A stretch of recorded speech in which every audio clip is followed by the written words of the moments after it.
और थोड़ा आगे बढ़िए, आपको चौंकाने वाली बात बताते हैं। निचलौल तहसील क्षेत्र के बॉर्डर इलाकों में कबाड़ की बड़ी बात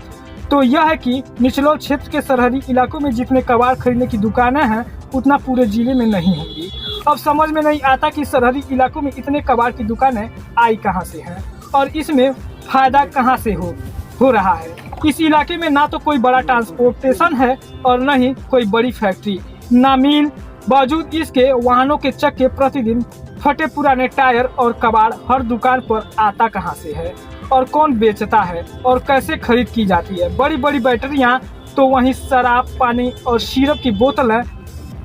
की ट्रकों में गड्डी भर भर कर आती हैं और कौन इन्हें बेचता है और कैसे बिकती हैं ये कोई समझ नहीं पाता। इस बारे में कस्टम विभाग बताता है कि हम तो सिर्फ सरहद पर ही पकड़ सकते हैं, भंडारण का इनके पास लाइसेंस है। और जब यह पूछा जाता है कि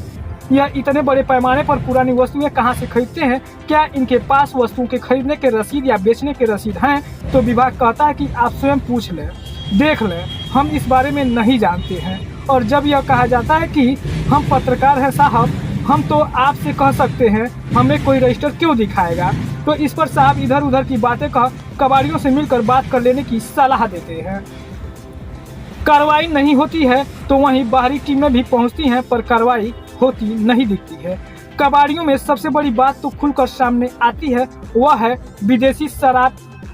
खराब वस्तुएं जैसे मेडिकल की वेस्ट और इंजेक्शन दवाएं जो कुंटल में होती हैं, कैसे कबाड़ों की दुकानों पर पड़ी हैं, कौन बेचता है। इन्हें देखने में तो नेपाली लगती हैं, उनके हॉलमार्क नेपाल के हैं, तो वह इंडिया में कैसे पहुंच रही हैं तो कार्रवाई क्यों नहीं हो रही है।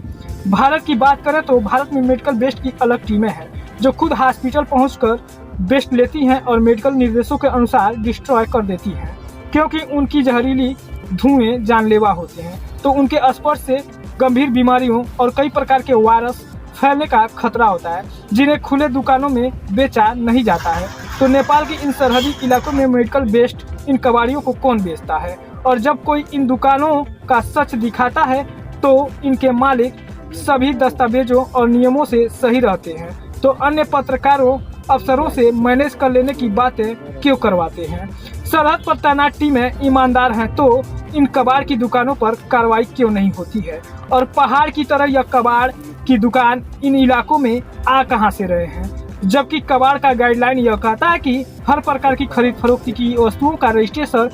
पेपर होना चाहिए, विक्रय करने हेतु और पेपर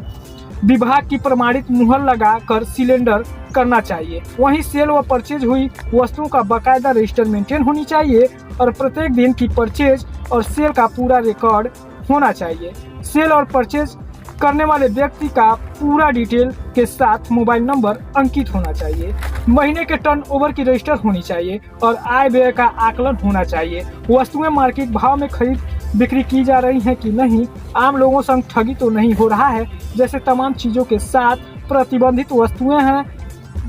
जिनके खरीद फरोख्त पर रोक है, जिनका क्रय विक्रय नहीं किया जा सकता, उनका बाकायदा डिस्प्ले बोर्ड होना चाहिए। पर इन दुकानों पर कोई ऐसा बोर्ड नहीं है, रेट सूची नहीं है, यहाँ तक कि लोकल आदमी कभी कबाड़ खरीदने बेचने नहीं जाता है। ट्रकों से रात के अंधेरे में लोड होकर माल कबाड़ आता है और दिन के उजाले में पुनः लोड होकर चली जाती है, जिसका न कोई पुछनहार है और न ही कोई स्वामी। भारतीय सीमा में नेपाली व्यक्ति के कबाड़ की दुकान कहां से खुल गया है और गोदाम पर सिर्फ मजदूर रहते हैं, मालिक नेपाल में प्रधान है और प्रधानी कर रहा है। आगे बढ़ते